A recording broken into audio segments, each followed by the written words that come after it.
Hello everyone, good afternoon. Today is Saturday and it's my third day practicing English.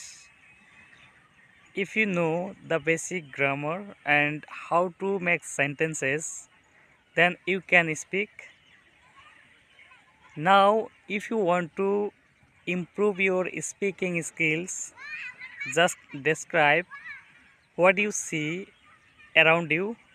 For example, around me there are so many houses, trees, birds are chirping and they are sitting on the branches of trees, and in front of me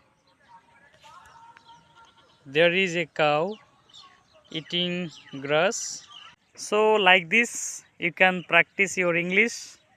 Sometimes you can make mistakes, it doesn't matter, just try to correct your mistakes, try again and again, and one day you will be able to speak.